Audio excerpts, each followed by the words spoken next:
I like how you're wearing your shirt. It's like the band on stage. It's like This is what I felt like wearing today. I had to wear my own shirt. It's like if Kiss was wearing Kiss shirts while they were playing their concert. Could you imagine that over Gene Simmons' full like body armor that he has? He's just wearing a Kiss shirt. He's like, hey, have you checked out Kiss Has Coffins? And his voice is so slow and like that was deep. Perfect. He's like, and you know, if you're going to be buried in something, might as well be Kiss.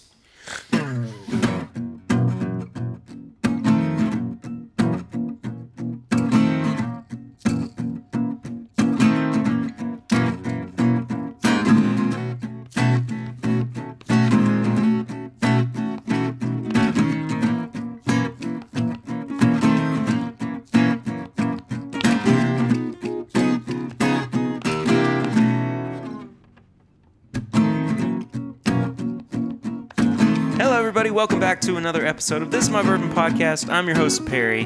And this week we've got somebody who is a first-time guest but longtime friend of the podcast. It's John Edwards from Dads Drinking Bourbon.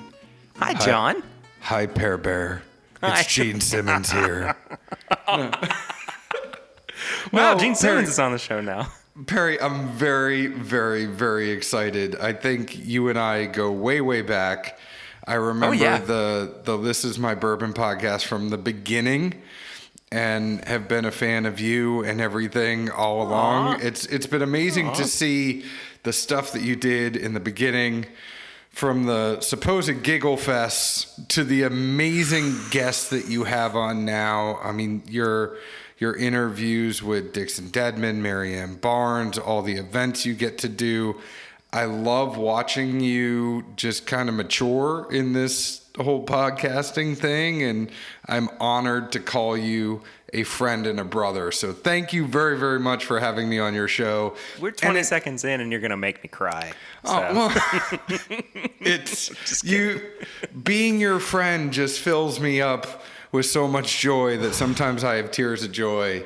And after a long, long day with a 3-year-old toddler that has been bossing me around, to see your smiling face is just such a joy. And I gotta say, it's great to spend some time with you drinking. Yeah, I mean, man. you knew I had a tough day when I said, I mean, number one, we couldn't agree on something to drink, and number two, I brought like 5 things and said, okay, pick one. And one of them is almost 150 proof. So know I had, and I said, by the way, I'm not having a Glencairn. I brought a mason jar. Mason jar. to drink everything out of. It's just perfect. It's just perfect. It's one of those weekends. Sorry. I want to say something too, that like we have, it's interesting because I didn't know this about you until like we started talking and becoming friends and everything. And you are drinking right out of that mason jar, and that's just the best. Heck yeah. But you have Lexington connections too. Oh, yeah, very much so. Yeah. UK grad. I was general manager at WRFL, the campus station there. I did ESPN radio and the Horse Racing Radio Network and Super Talk 96.1. I was the ops manager of ESPN and Super Talk, did a morning news show, produced the afternoon sports show, the pre and post game for Kentucky football and basketball. I hosted that, did stuff on the Horse Racing Radio Network, both on air and producing and affiliate relations and all sorts of stuff like that. So spent a lot of the best years of my life in Lexington, Kentucky. Loved it there. Bleed blue very, very, very much. There you go. Better than orange. I have my UK license plate down here in Tennessee. Do you really? I have Tennessee. Thankfully, they have a license plate and you can get the UK logo on it. So. Oh, nice. That is not good. The new one that sucks. I hate how they changed the UK to make it, and it's the way the UK is. It's like the block lettering, like the University of Houston. I wish they would go back to the old UK. Like, I know it's a graphic design thing, and Perry, this is up your alley, but I hate the new UK logo. You're going to tell me a reason why it's good, but... No, I mean, I could go on about it for a long time, but, you know, when it was first introduced, there was this notion that UK was starting to become more of a sports-centered school than it was, you know, like academic-based, which is, you know, understandable.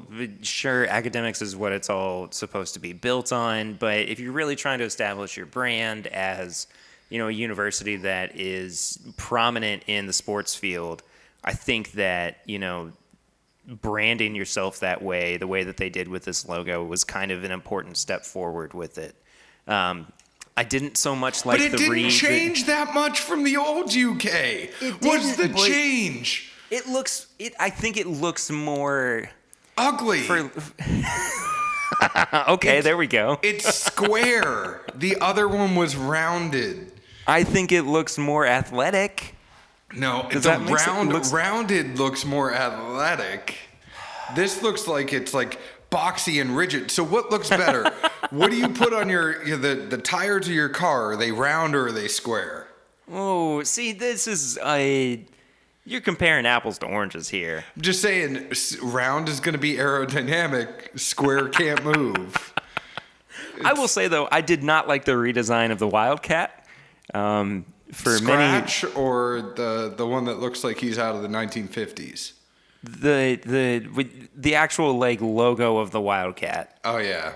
You like it's not good, man. Not good. It's hard to read. And then there's the whole look. If you haven't seen this before, when the logo first came out, there was a little bit of controversy over what it looked like if you flipped it upside down. So I'm going to say nothing else other than that. So go and do your own research and tell me that it doesn't look like that. So we normally start out the show with Flying Blind, but because we are in different states, we can't really do that. So instead, what did you pour for your first drink there, John? It's gone already. Okay, what was pour some more. It was WB Saffel. Well, I'm about to finish mine too, so you don't have to pour anymore. Oh, we'll move on to the second thing. I'll put a little more Saffel in here for you. Okay, that's fine. That's fine. I poured a JW Dant bottled and bond. We could have coordinated on, but we could have, and we talked about this. But I'm a big fan of this Saffel. I truly believe. I mean, it's 107 proof. It is a blend, but I truly believe that they could have taken this. Now, I know everybody's super excited for Cornerstone Rye to be the Masters Keep this year, but I think they could have taken this Saffel, made it a 750, and they could have made it the Masters Keep, and everybody would have been happy. Even if it hadn't been the Masters Keep, I think that it could have had a place within the actual Wild Turkey line. Yeah. And I don't know what that end product would have looked like. I'm not a product developer by any means, but, you know, I think that this is kind of, I don't think it's necessarily a missed opportunity, but I think it's an indication to Wild Turkey that they could go somewhere else with a product like this, knowing that they can, you know, produce something of this quality. Not saying that 101 is bad, not saying that American Spirit or Rare Breed are bad, but there's just something really special about the Saffel that could be more prominent, and whether or not it's in that form of Masters Keep, I think that it just needs to be out there in the public, I think, a little bit more, but with Wild Turkey branding as a part of it. This is still my favorite release so far this year. Period. End of story. Wow. Saffel has been my favorite. I don't know if I've taken the time to really like full on think about it. I've had some great pours. I've had some amazing pours that I have, you know, lauded, and you know, like Small Batch Select from Four Roses has been one of them. Oh, I like Small Batch Select very much. Yeah. But I like Saffel more. And I'm a big Four Roses guy. Love Four Roses. I just think Saffel is very, very special. I will have to revisit it with that mindset of, you know, how special is it actually? And I have a feeling I'll probably wind up agreeing with you, honestly. There's just, I mean, if you think about the other stuff that's been out so far, and I put it up against it, it's like Select is great. And yes, I know Saffel's a little more expensive, and it's kind of looking like $100 for a full bottle. But I think Saffel at 107 proof is everything I wish the two first Master's Keeps were. Last year's Master's Keep, I think, was a lot better with that Oloroso finish. Oh, yeah. But I don't know, man. Saffel's really, really good. Don't get me wrong. I mean, I finished a bottle and I'm kind of craving buying another one. But there's a lot of good stuff that's still coming out the rest of the year that I'm I'm just saying, as of this point, right? As of this point, we never know what's going to happen the rest of this year. What's the date today? The 14th of July. As of the 14th of July, it was WB Saffel for me. Yeah. I could get on board with that, but I also, it's hard for me to, I don't know, there's something about the Four Roses Small Batch Select that I'm just in love with, man. I don't know. Oh, but like New Riff Rye though, New Riff Rye has been one of the best things I've had this year. So I moved on to my next pour, which was an American Spirit Wild Turkey pick from good old Liquor Barn. This is Mr. Bruce's Neighborhood. So this is when you rub it in that you can go to like Liquor Barn and Party Source and all that kind of stuff. I'm not trying to rub it in. I'm just happy that I have this. Yes. Maybe I'll rub it in a little bit, but not enough for you to, not want to talk to me anymore. No, it's okay, because then we would rub it in that we can go to Barrels and Brews and Elixir and that's okay. That's all fair. those other places. I mean, I think it's I think Kentucky, Tennessee definitely has the picks on lockdown in Nashville. Nashville is a very pick heavy city, where I think Lexington and Louisville still have those. I mean, the closest Total Wine we have is in Murfreesboro. So you got to go, about an hour outside of Nashville to actually get to either way, right? Because Liquor Barn is in Bowling Green, which is an hour north. And then Total Wine's an hour south in Murfreesboro. It's like, all right, you want to go to one of those big volume stores like that, you really got to go away. Right, yeah. So as we move into what is now, I guess, our second pour, I got to ask you, John, because you are in the middle, too, of moving and your stuff's all over the place, what have you been drinking recently? Anything I have open. Anything within arm's reach. I will tell you, I am moving. My family, we are building a house. And this is what happens when you... when you realize, when that day happens for you, Perry, I don't want to be too presumptuous, but if that day happens in your life and, you're young. Thank you. You can wait a few more years. You're going to have a little person that is going to have a lot of stuff. And you're not going to realize how much stuff this little person has until you realize how much stuff you yourself have. And I didn't know this, and I feel really bad, but I had over 300 unopened bottles of whiskey. Unopened. And I had about over 200 open bottles of whiskey. And the only reason I didn't open the others is, like you're in groups, you're in other stuff, you might buy 2 of a pick. And then you just kind of put it in the back burner and you're like, okay, that's a backup of the one I have. And then, this whole thing has made me think, I have way too much. I'm never going to drink all of this. I'm just going to have a party when my house is done. I'm going to have all my friends over. I'm going to say, open whatever you want. And let's just drink through some of my stuff. Because I'm realizing that I'm never going to be able to drink it even in my lifetime, Perry. Yeah. So what I did is what I said when I moved in is all of my unopens were going to stay in a storage unit. all of my opens because it's a lot easier to move the unopens that are in boxes. I don't even have to worry about them. And then the opens, it's like, okay, let's drink those down. With the occasional here or there that I sprinkle in. So I brought a Four Roses pick from 404 Kitchen here. I brought the Saffel. I brought Old Bardstown Bottled and Bond. And then I got this light whiskey that I got from Elixir Spirits. It is a Backbone Bourbon light whiskey that's 147.3 proof. It's insane. So I figured that would just be fun.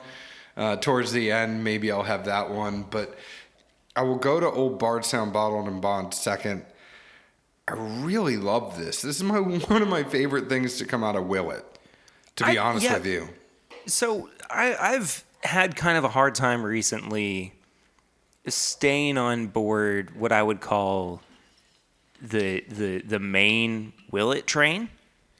Oh, I realized I missed it. Like, the train left the station, and if you wanted to get on Willet when it was reasonable, I mean, I was into bourbon, but I wasn't on the Willet train, and now things are being priced to kind of combat secondary, and everything is a lot higher, and I think I would much rather have... I mean, it's good stuff, don't get me wrong. I like Willet when I like other people's Willet more than mine. And yeah, exactly. I think that's exactly kind of how I feel about it. It's like, I really enjoy it when I have it, but I really enjoy it when other people pour it for me. I mean, like, you know that it's one of our go-tos, but like, I would rather have on just about any given day a Russell's Pick over a Willet product. But their 3 and 4 year rye for $50. Now that's good. It's really good. Yeah. This Old Bardstown Bottled and Bond at $22. Yes, it's a Kentucky only release, but this Old Bardstown Bottled and Bond, as far as bourbon goes for them, it's a 4-year 100 proof product. All the standard things with Bottle and Bond, but I really enjoy it. Whenever I go to Kentucky, I always get a bottle of that and Dant and JTS Brown. It's like, what are the things that you can kind of not get down here, but you can get up there easy and cheap? I'm going to have to revisit the Old Bardstown Bottled and Bond then. I don't know exactly where it is in this room, but I'll find it. I feel like I'm giving you lots of like homework. Do we You have really to do are. a follow-up show? We might have to. We'll do a little bonus Patreon episode or something. Somewhere works. down the line. We'll record it down here in a few weeks when you record one with me. Oh, yes. That's, I thought that might happen if that's... I hope so. I would love for that to happen. I would really love for that to happen. Because I was kind of... so what we're alluding to is that we're going to... Southern Whiskey Society in Franklin, Tennessee is going to be coming up here in about... as you're listening to this, about 2.5 weeks. And I'm going to get to go down and not just see John, but the guys from the podcast and some of you listeners out there as well. So I think there might be a few tickets still left for it. But I don't know. I'll put a link in the description of this episode for you to find out one way or another. Perry, I'm very, very excited for you to come down here in a couple weeks. And I don't know what days you're going to be here, but I am... like a mile away from the factory in Franklin. Oh, perfect. And so you can, where we've moved this apartment complex that we've moved to, it's about a mile away, while we're waiting for our house to be built. And I will tell you, all sorts of people from Greg Snyder from Chicken Cock, who worked at every single place from Brown Foreman to Wild Turkey. He came by here. Sean Josephs from Pinhook has been by here. Yeah. Dan Gardner from Four Roses has been by here. So you have all sorts of people that you are in good company that now come to this meeting room that overlooks the pool at my apartment complex. Perfect. And it's a great room. We can watch TV while we're recording. It's good time. So please come visit. We would love to. We'll definitely make that happen for sure. But I guess like what I this past week has less been what I've been drinking and actually been more of what I've been eating.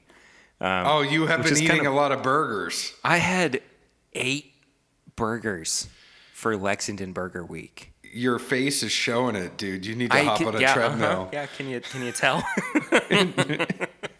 But like, I went to the gym yesterday, and I could feel my arteries clogged, and I could feel that I wasn't able to breathe as well. And I was like, man, I'm glad that this is not a week-by-week thing. I was happy that Burger Week was over.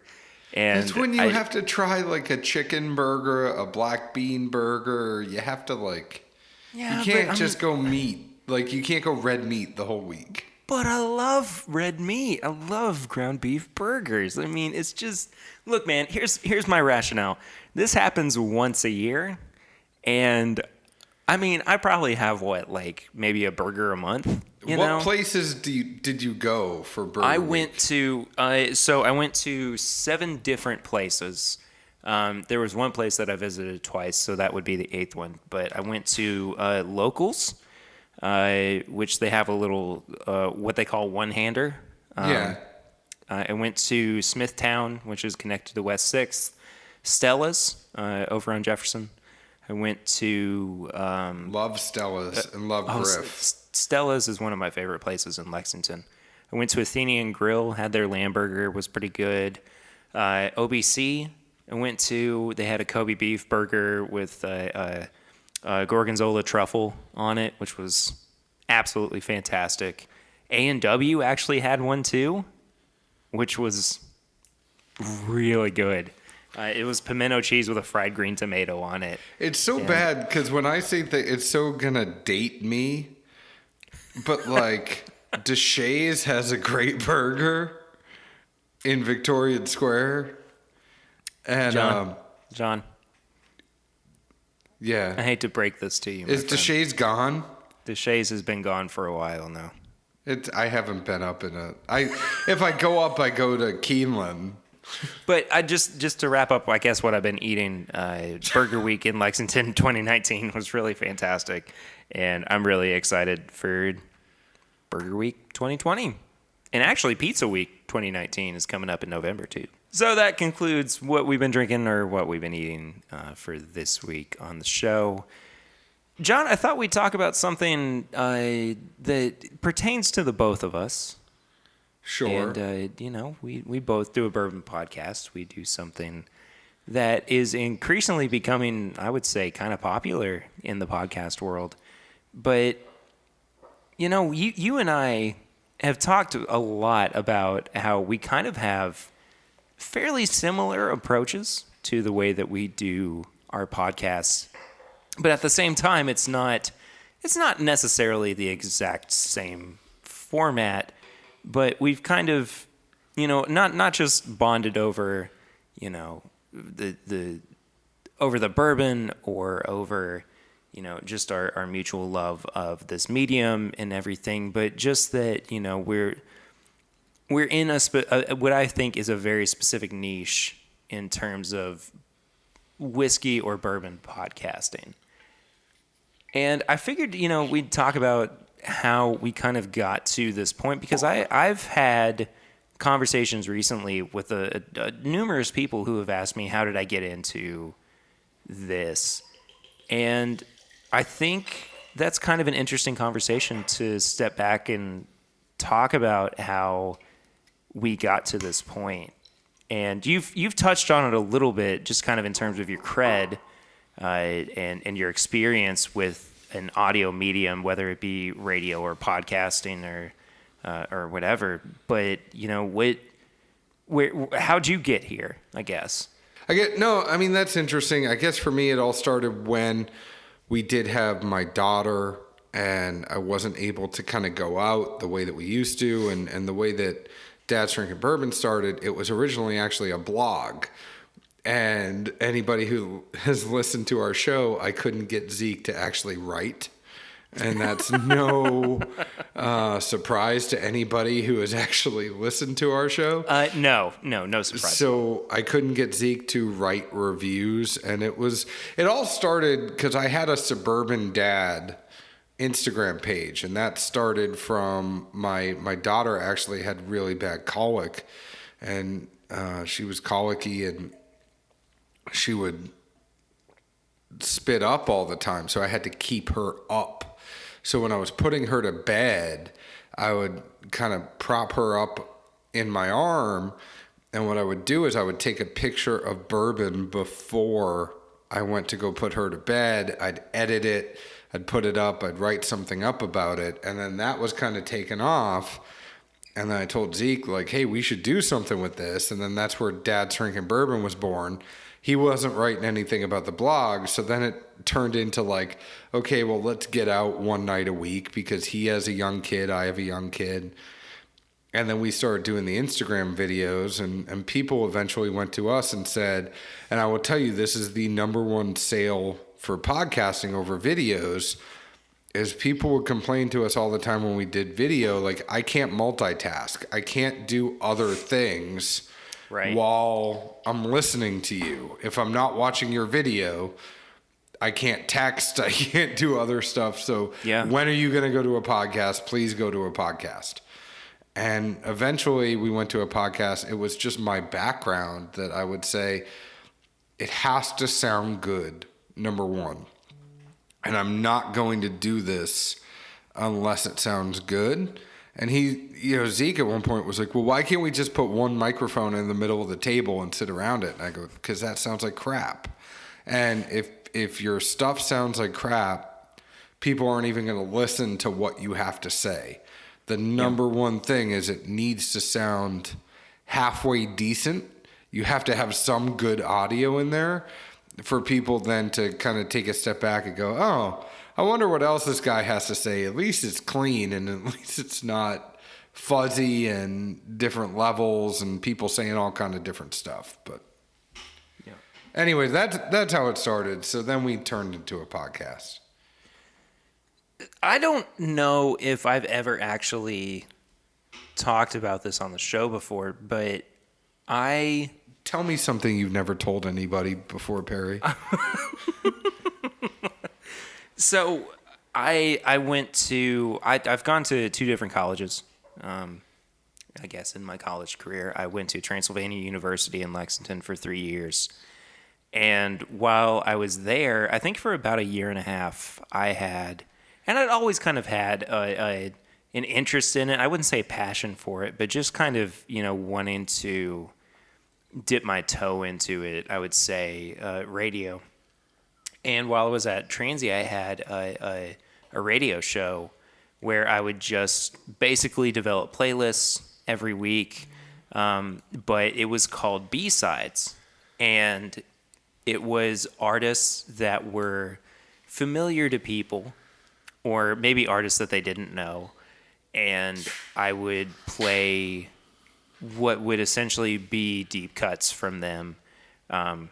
So just for an example, say you only knew John Mayer because of Your Body is a Wonderland. Well, I know John Mayer's music well enough to be able to play something from, his second or third album that you may not have heard on mainstream radio. So there was no way John Mayer was getting played on WRFL. No. Oh, no. When I was back there, No. But that was transy radio for sure. Yeah. But I mean, I know you are a very, very talented, and you wouldn't say this about yourself, singer, songwriter, and musician, and all sorts of stuff. But like, I would have to play a deep cut from like Chick Chick Chick, or like here's the Modest Mouse deep cut. You guys may know Float On, but here's like Miss the Boat that you probably never would have heard. That's the stuff that I used to have to play on college radio. Yeah, but my point is that it was, popular artists with, a spin of you may not have, heard this by them before. Kanye has some good ones like that too, man. He does, yeah, for sure. Sorry, I interrupted you. No, it's all good. I don't mind. But I always had this kind of interest of getting in front of the microphone, like John just said, yes, I am a singer-songwriter as well. So, I do find interest in, to some degree, making public my thoughts. And there's a really funny little comic strip that I've seen recently, and it's three dudes sitting around a table, and they go, wait a minute, we're three guys with average experience and moderate intelligence. Oh my gosh, did we just start a podcast? And I at times kind of feel like that about doing this, but I also have a passion for something that I associate with my heritage as a Kentuckian. And being able to talk about it weekly with people who also care about this spirit, that is kind of, it's really visceral for me and exciting. And I mean, every time that I get to record a new episode, or even just go back and listen to the conversations that I've had doing these episodes and everything, I mean, I find such joy and such pleasure in knowing that I'm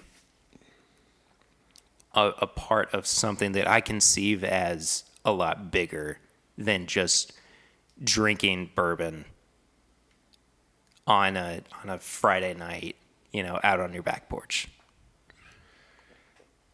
If that makes sense. I get that.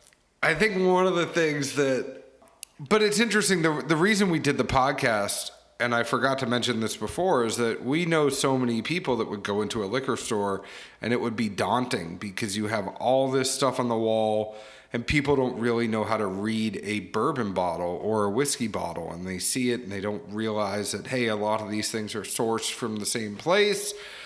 A lot of these things are very similar, and they don't understand what straight bourbon without an age statement means on the bottle. And I think, when it comes down to it on our podcast, it doesn't necessarily mean, it doesn't necessarily matter what our buy, bar, or pass is. What matters is the tasting notes that we're describing. And if you like what we're saying, you might think we're wrong in the end on whatever verdict we have. Yeah. And that's where I think that, distilleries sometimes can get uptight over what we say as podcasters, and it's not real. As long as you're honest and you're like, I get X, Y, and Z, people don't really care if we say buy it or bar or whatever. It is, people are going to listen to you and go, oh, I really like that. I'm going to go get a bottle of that. That's my jam. Everybody understands that everybody's palate is different.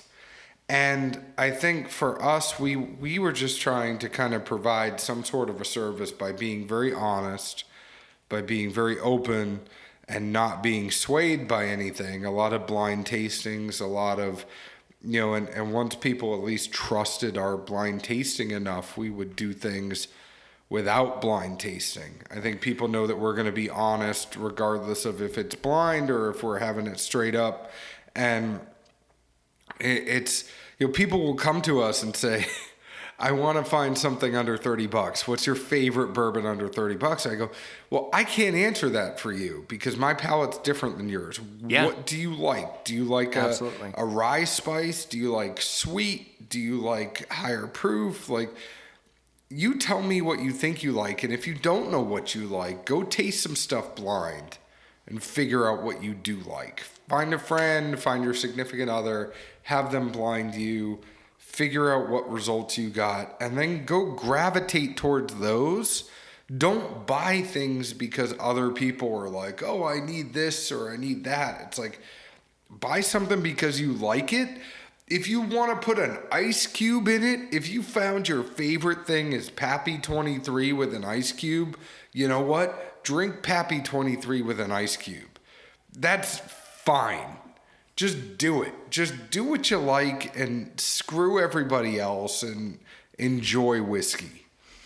I think that you and I, in terms of the way that we have approached our podcasts, in terms of honesty, I think that we have kind of the same mentality, just that the conversations surrounding bourbon, surrounding whiskey, should be open and honest, and it should be, I think, really at the core of it, as you were saying, what do you like, what do you not like? If you like something, go for it. If you don't, it's fine. I mean, like Curtis, we've tried 1,000 times to get him just to like Turkey 101. He just doesn't. Some people have some bad memories on turkey, though. That's the problem. Oh, yeah, for sure. It's everybody's like, I had a field party out in Nicholasville, and like everybody's like, I did this, I did that. I was out at this field party, and I had too much turkey, and it came up the next day. And, exactly, yeah. Like there's just different takes on, and really different stigmas that you kind of associate with different brands. But like, I mean, I am here to, and I hope that, this is what's been conveyed, have an honest conversation about, what a bourbon is or what it can be, or, why you should maybe give it a chance, or, I think that there's something to be said too about having, and I'm pretty sure I've expressed this before, but having bad bourbon, or what is kind of conventionally perceived as bad bourbon. So, a lot of people will turn their nose up at even just Jim Beam. Jim Beam is still the number one selling. I don't mind Jim Beam White Label. Yes, it's 80 proof. Yes, it's 4 years old. My first time at Rep Arena, I had Jim Beam taped to my thigh. And I might have had too much of it. And I should also mention that I've moved into this 147 proof whiskey. It is damn good. I gotta tell you. John, can I have some when I come down? Yes, absolutely. Okay. I will save some for you. But my first time in Rep Arena, I had drank too much Jim Beam White Label. And then we also had more taped to our leg. And I walked up the floor, and it was a Kentucky LSU game. I remember it distinctly, and I walked up in my haze, in my bourbon haze, and I saw the big UK on the floor, and it was like, ah! And that's when I knew, because I actually had a football scholarship at a school outside of Boston in New England, and I got hurt. They took my scholarship away, and I transferred to Kentucky. But when I went down and visited my buddy, who was born in Louisville, moved to Boston, I saw that and I go, man, I'm coming to UK. And it was awesome. Just, but going back to kind of what you were saying before, the honesty, and it's like, I think distilleries, if you do it in the right way, I think there is a right way and a wrong way to do it. You never want to disparage, because these are people that are putting their time and their energy in. And this is a job, and this is a way of life, and I know I can't distill it better than them. No, absolutely not. That's not it's never coming from a place where I could do it better. It's coming from a purely, this is my palate versus other people's palate, and I think there's a way of doing it. I mean, we had Carol Ann Coughlin on from Taconic, and she was doing a Cab Sav finish. I mean, I love their barrel proof bourbon, and not the 110, but the actual barrel proof bourbon. The 110 was a little bit chalky to me. I loved the barrel proof. Barrels and Brews did a barrel proof bourbon, so good. But she busted out a Cab Sav finished while we were there, and we just said, hey, we're not wine finish guys. I'll tell you right now, like, we can keep recording on this if you want to. We don't have to, but we are the last person that should talk about a wine finish bourbon, because I'll tell you right now, we don't like it. She goes, no, let's talk about it. I mean, to her credit, she said, no, let's talk about it. And we said, as far as wine finish goes, this is not one that we hate. But we're not wine finish guys. So if you like wine finish, you're going to really like this one. If you don't, maybe try it and see if you like it or not. But there's a way to do it. I mean, we know that we don't like the dryness of a wine finish. And for Zeke and I to actually agree on something, that's a big deal. The funny thing is we had Greg Snyder on the other night, and this episode hasn't even been released yet. I bet our episode will be released before I get to editing that other one. And we had Greg Snyder on from Chicken Cock, and they have a beer barrel finished, and it was a nut brown ale. I love like Bell Meads Black Bell. I love a stout finished bourbon. Yeah. I hated the nut brown ale. But it's what I said, and the way that you present it, right, is like, listen, if you like a nut brown ale, you're going to get a whole heck of a lot of it in this bourbon. But if you don't like a nut brown ale, go for their other stuff. And there's a way to present it where it's like, if you like it, I don't love it, but if you like it, you're really going to like it. It's the if but. Yeah. You know, if you like this, that's fine, but I may not like it necessarily. So yeah, I'm totally on board with that mindset. And I hope that to some point we convey that as well, or have conveyed that as well throughout the course of this podcast. But, you know, we're always striving to figure out how to improve this as well. But let's talk to... I think going back, right, like the thing that separates you and I from other people is that we bought microphones. Like, that's what I try to explain to people. Everybody can do a podcast, and you have to be compelling, and you have to be interesting, and all that kind of other stuff. But the palate, the actual opinion piece of it, the thing that separates one from the other is it's my opinion, it's your opinion, it's somebody else's opinion, it's somebody else's opinion, and that is what bourbon is. And you find people, I mean, Zeke and I in our podcast, we don't get along. I mean, we don't get along half the time anyway, but we don't get along, our palates don't align. And that's not a bad thing. And it's almost one of those things, too, where when our palates do align, especially when we're doing a barrel pick, it plays even more. Like, we just did a Russell's pick with Barrels and Brews. And when we were up there, we went through 9 barrels before we got to the first one where we looked at each other and we're like, this is it.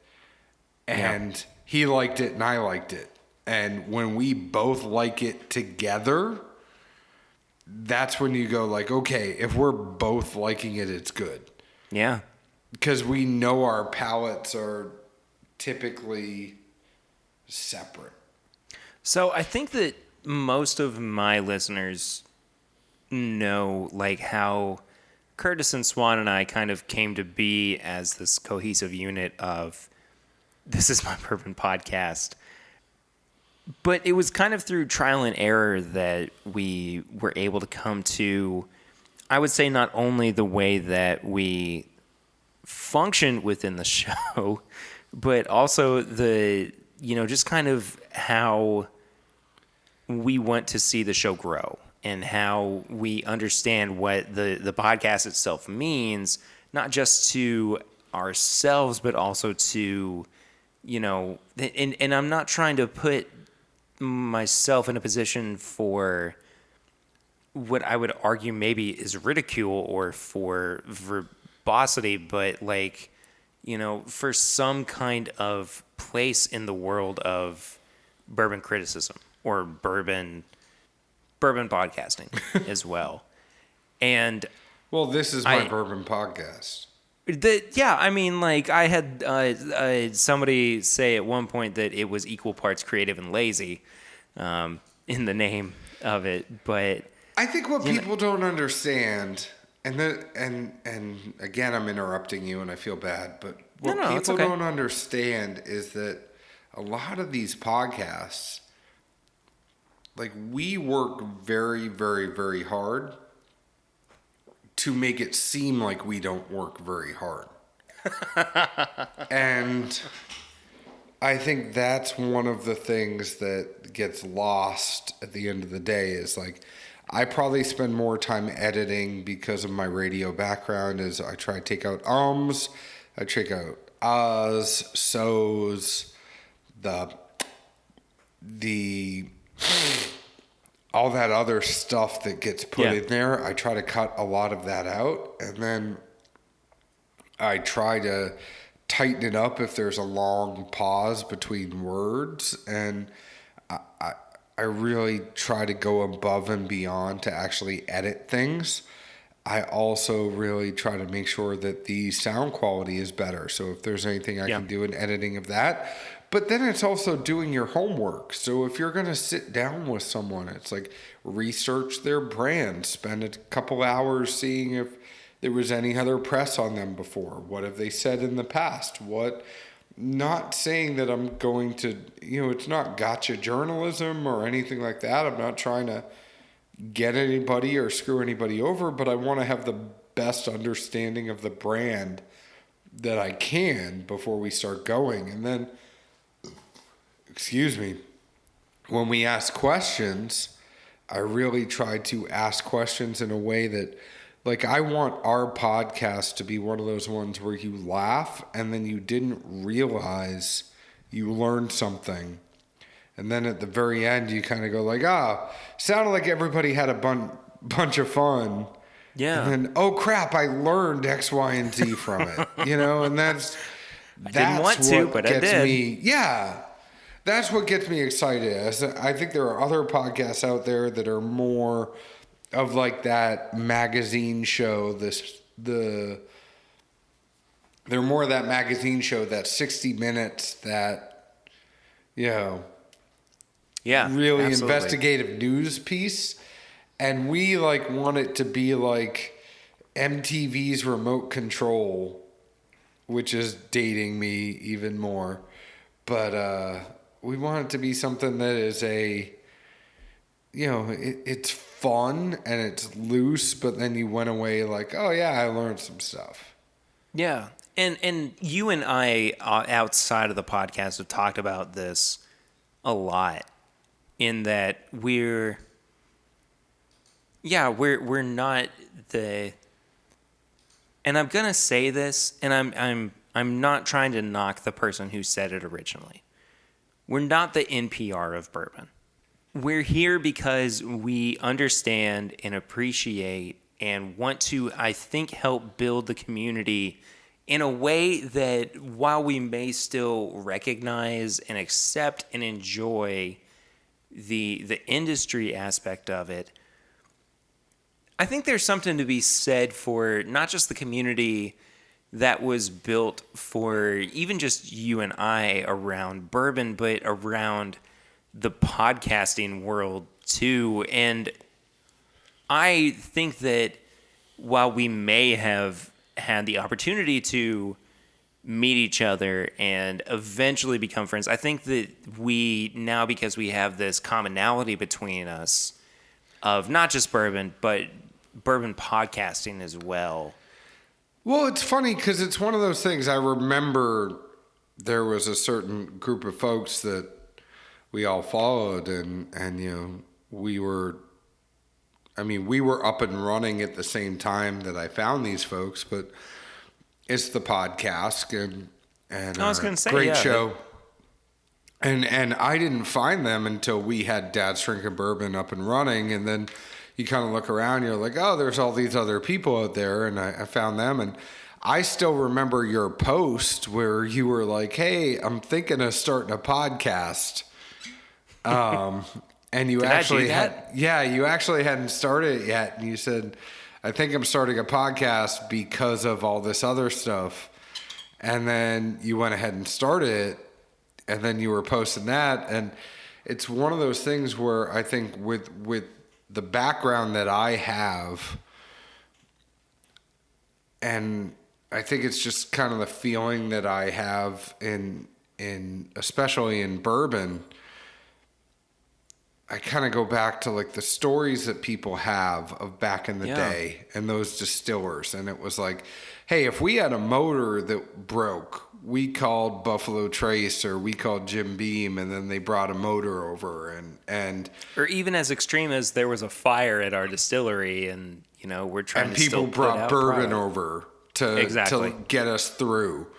And that's kind of the way I feel about podcasting. It's like, so when I see other podcasts that are out there, I always try to reach my hand out and say, hey, you know, we're all in this together. I think everybody has a different niche, you know, and if you think about it, like Bourbon Pursuit is going to be more of informative. You're going to have Whiskey Cast, and they're going to be a very heavy like NPR of bourbon and whiskey, because they do a lot of scotch in there too.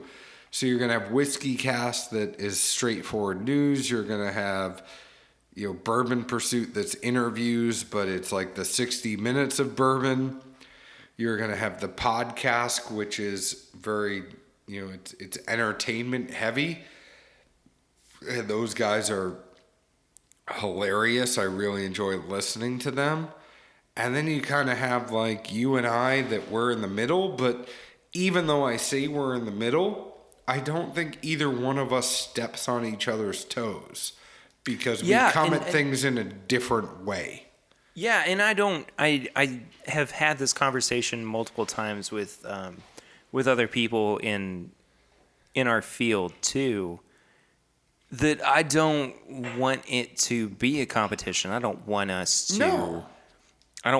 to feel like we're stepping on each other's toes. I think that, you know, to your original point, you know, I may have, you know, at this point, really 2 years ago, said I am curious about and interested in creating a bourbon podcast. It was never with the intention of being one thing or the other. It was just, you know, I wanted to express my interest and my excitement for this spirit and this field in a way that I thought was unique. And, you know, I like to think that I fit into my own niche, into my own category, as this is my bourbon podcast. But, you know, I understand that at times is not necessarily what everybody feels. But, you know, my hope is that we can all kind of coexist, because why should you only listen to one opinion or one aspect or one take or whatever on this industry? I mean, you know, when the rick houses collapsed at Barton, there were several different takes as to what should happen with those barrels, why it happened, how it happened, you know, and if I were just to say to you right now my initial take, I would have said, "Oh, that's a really that's a real tragedy. I hate to hear that." There are other people who may have said, like, it was some kind of insurance fraud, or there was something that they're trying to build, you know. But like, my point though is that there are multiple different opinions to be had about the way that bourbon is perceived now in the 21st century, in 2019, and on into the future, that we shouldn't have to choose one or the other, or we can all kind of coexist as one community of bourbon. Well, I go to you, Perry, whenever I need to know what the young people think. And that's kind of your niche. Hey man, I mean, me. I'm the youngest bourbon podcaster out there, right? You are, and when we are all dead, you are still going to be going. Okay, great. Yeah, that gives me hope. But whenever I need to know what the kids are thinking, you know, it's like, are we, you know, what's the slang nowadays that you kids are saying? I don't even know in this context what you're trying to ask me for, but I don't know. There's so many slang. I mean, there's so much stuff that I don't know. as an old dad that You're not that old, John. Come on, man. You're 28. You're not that old. yeah, I wish I was 28. I'm talking about, I think Deshays was closed when I was 28. And you didn't even know it. And You were going there for dinner, and you because I had had no already idea. been out of Lexington for 4 years. Yeah, exactly. Yeah, but I mean, I'm. It's something that I don't know if I have expressed publicly, and it's one thing to. I feel like I'm getting a little meta here. No. I don't necessarily. Get meta. Yeah, I don't necessarily, need to all the time or want to all the time or anything, but like, I understand my place in the world of bourbon podcasting. I, as a 25, almost 26-year-old bourbon drinker, I have a very unique aspect of what the bourbon industry is like, where it's going to potentially go in the future. I mean, I didn't grow up in the era when Weller Special Reserve was easily found on the shelves, even all the way up to Weller 12. If I told you stuff that was at the Kroger on Euclid when I was in college, and I'd cry. You would cry. I would cry. Yeah. And there's stuff that you are going to have in your lifetime that I am not going to have. Sure. And that's just the way that it is. I mean, because you are going to live longer than me.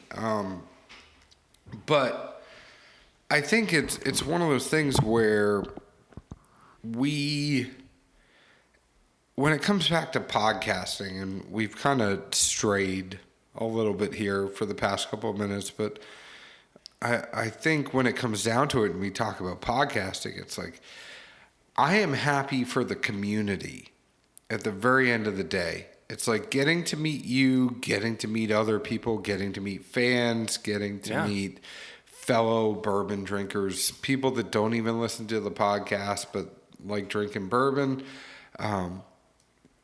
Getting to meet people in distilleries. I always say our payment is our ability to sit there with people that, like, we talked to Greg Snyder the other night, and he was talking to us about the 3 types of things in wood that you're looking for, and the lanolin and the cellulose, and how you would do the way that you would cut wood at a cooperage.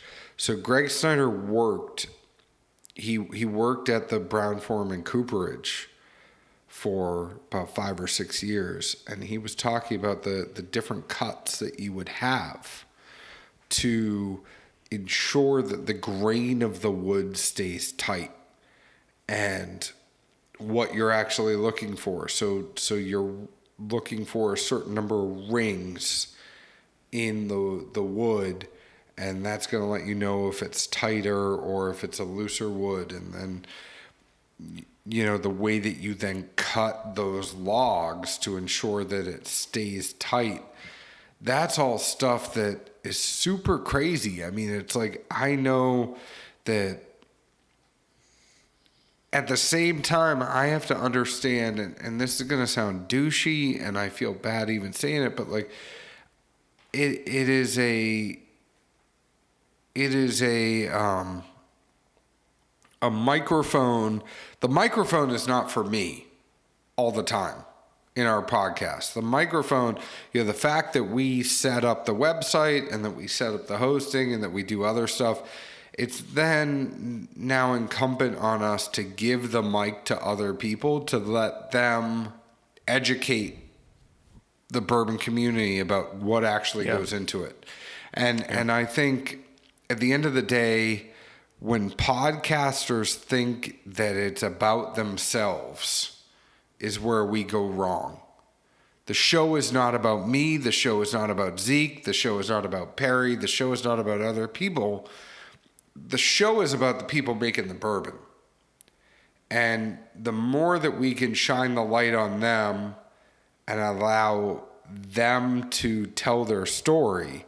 My job is only to steer the ship, which we have done a crappy job tonight. It's like when you put two podcasters together, I feel bad for Perry because of all the time he's going to have on this one to actually edit it. But don't worry about it. But it's one of those things where if you allow them to tell their story and you direct them in a way, because they don't always get to tell their story. There are some brand ambassadors that you just need to go in on a day and say, hey, what's up? And then sit back, and you don't have to say a dang thing.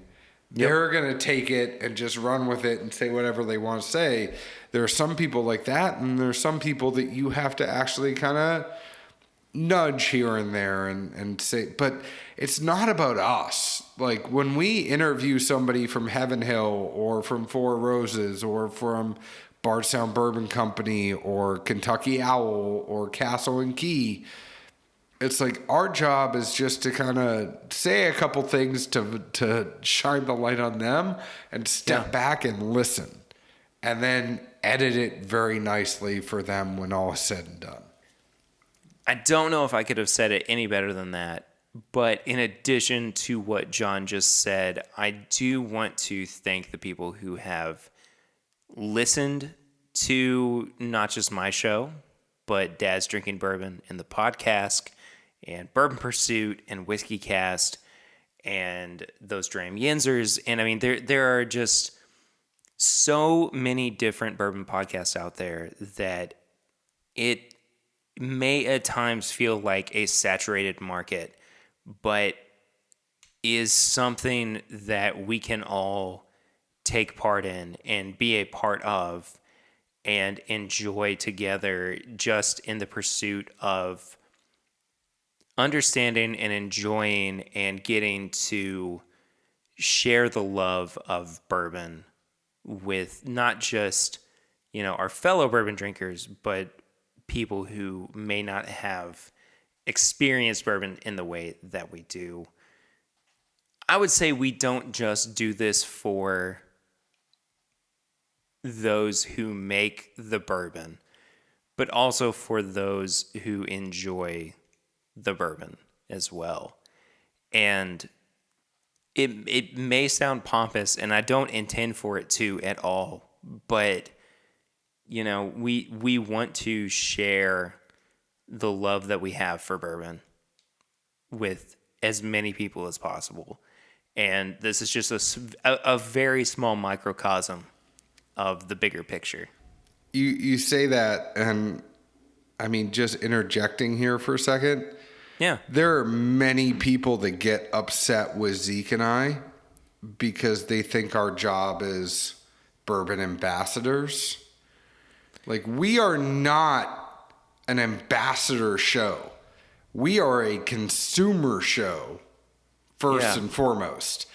And I think that's where people get upset with us and where undue pressure is put on us. It's like, we are not there for the bourbon industry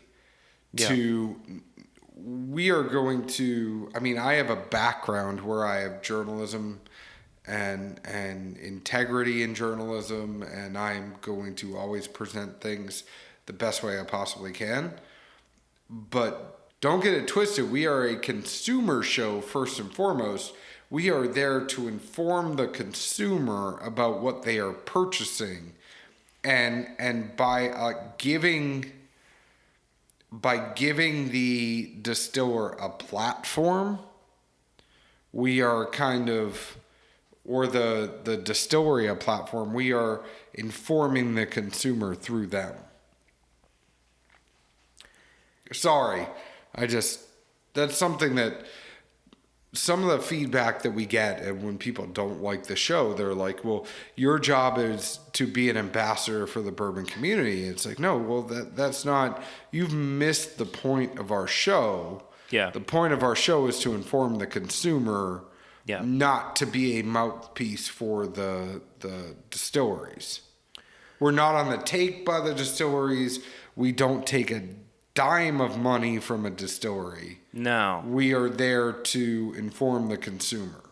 while I find a lot of what you said to be true, I think that there is still something to be said about being excited for bourbon Oh, and the yeah. future of bourbon too. And it's not that you are coming at it from a purely nihilistic standpoint, or just, you don't have high hopes, but like, I, at the core of this, am doing this podcast because I love bourbon. Oh yeah, do. I think at the end of the day, right, for us to be excited about doing it, yes, it's a show for a consumer, and don't get me wrong, it's we're looking at it from a consumer lens. Yeah. But I don't think we would even look at it from a consumer lens if we weren't fans of bourbon.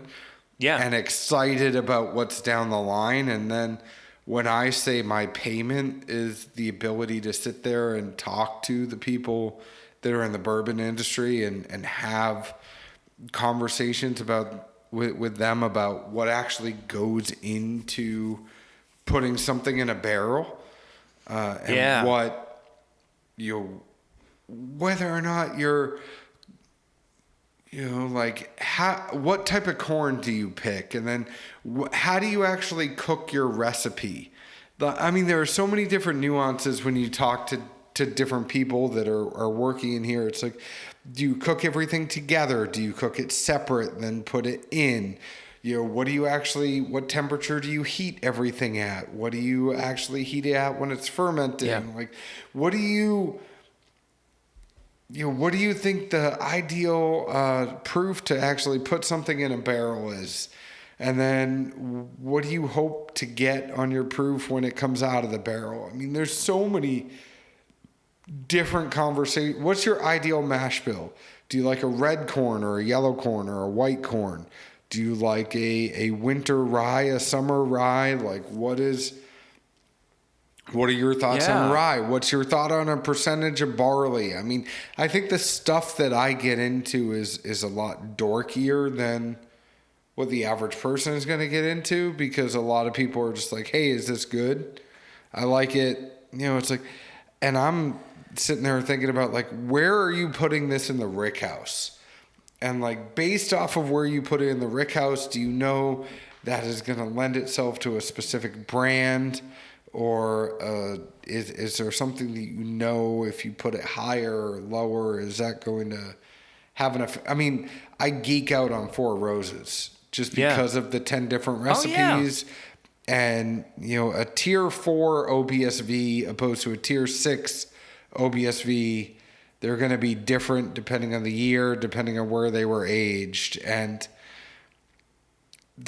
I just geek out on all of the variables that can happen in bourbon. For sure, though. And I mean, I get so excited about those variables and about what can happen in bourbon. And I think that I'm at a really interesting point, not just in my podcast career, but really just kind of as a bourbon drinker and just as a person, to understand and see and be excited for where this industry is going, and knowing that, it's not going to be what it was 10 years ago, 20 years ago, 30 years ago. Being invested in that history, but at the same time being excited for what the future holds for bourbon. And whether or not This Is My Bourbon podcast is a part of it. Oh, I think it will be. I hope so, but I don't. To get back to what you were saying, this is not about me. This is about the industry. This is about bourbon and enjoying it and being a part of the community and being able to share in it with other people. So I like that we were able to talk for a little bit about what makes not just, our favorite spirit so important, but, what we're doing important to us, I would say. And I love that there are multiple aspects that can be viewed from this mutual point of view. Well, and I think when it comes to bourbon, there's no official stuff. And, you know, some people have talked about the Moonshine University as the official credentialing thing for Stave and Thief. But there's nothing official. You know, it's like Fred Minnick has made a name just by making a name. And he is the most trusted name in bourbon, you know, for his reporting on it. You know, and Michael Veach and you know, other people, Chuck Cowdery and those folks. I mean, they got their name by being the guys who were there. And I think they were there in a, you know, in a written medium. And the folks that are there from an audio medium, I mean, I think that's more of, there was nobody that was really carving the path for bourbon podcasters 3-4 years ago when things kind of got going. I mean, it's like you could say Pursuit was there, but you know, they were kind of early on, and I don't think it was and it was very important for me kind of when we started is we didn't want to have the same voice as other people, and it was always trying to find a way that we were different and you know, how do we actually not copy somebody else that's out there? But yeah, I think the thing with bourbon is there's not a lot to be said about it, even when it comes to distillers and distilling. There's not like a test that you do to become a master distiller. It's just all of a sudden they say like, hey, guess what, Perry? You've been working here for 10 years. You're a master distiller now. And you're like, I am? Cool. Like, that's great. But I think that's the craziest thing about bourbon is like there's not set rules and guidelines, with the exception of has to be 51% corn, can't go in the barrel more than 125 proof, can't come out of the barrel more than 160 proof. You know, bottled and bond has to be distilled in the same distilling season at the same distillery for 4 years. You know, like there's rules when it comes to that stuff. But there's no rules when it comes to media. There's no rules when it comes to distiller. There's no rule. You know, it's like as long as you make sure it goes in as long as you make sure it goes in a new charred white oak American barrel and it's over 51% corn, then like your dog could distill it. You could teach your dog how to push a button on a computer screen, and the dog could be the master distiller. And that's not taking anything away. I don't think a dog could be a master distiller. Please, I'd hope not. Don't. But I'm saying that there's not that other side of it is not regulated. What's regulated is the juice. What is the actual liquid is the regulated part of it. I mean, there are things at this point that it takes a whole heck of a lot of brain power to figure it out. And then you can set up computer systems to do after you figure it out. But it's absolutely. But I think at the end of the day, like I'm a fan of it. I'm a fan of the innovations that are happening in whiskey. I'm a fan of how people can take similar notes and have them be so different by trying to push the envelope. Like places like Bardstown Bourbon Company are pushing the envelope. Places like, you know, even Corsair in Nashville that aren't sticking to the traditional thing. It's like Bardstown Bourbon Company is trying to figure out what are different recipes out there and how can I actually, you know, make this stuff change a little bit. Corsair is trying all sorts of different grains. I mean, shoot, they have a quinoa whiskey. You have places like H. Clark in Williamson County, Tennessee, that has a black and tan, and they do a lot of their stuff off of brandy still.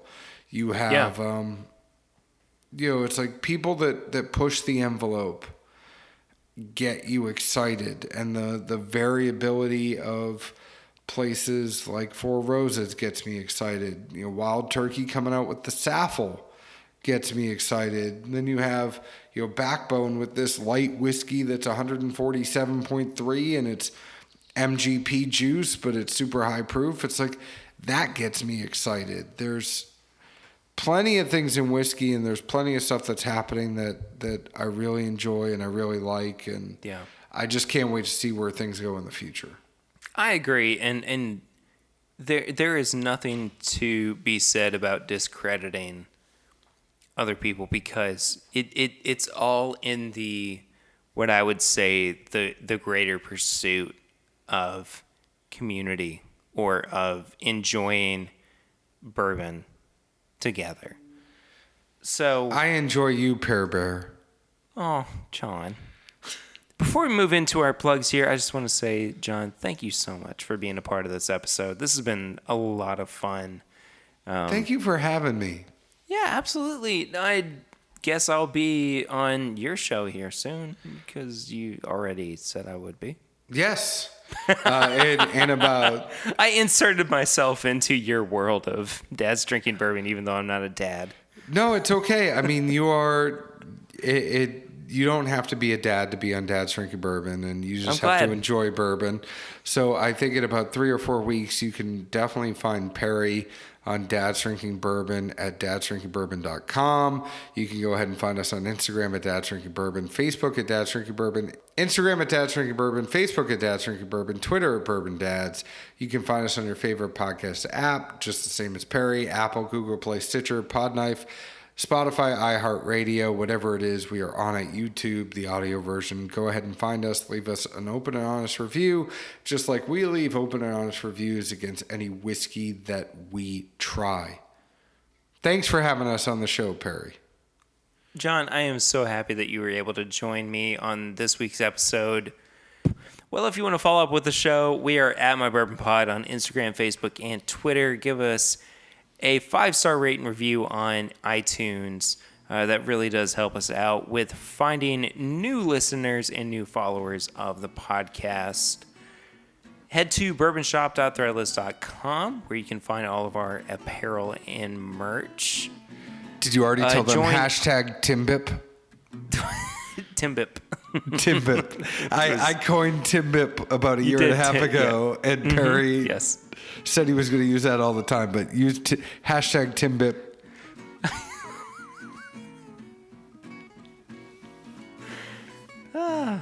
If you've not joined the Facebook group yet, you can head to facebook.com and search for This Is My Bourbon Group.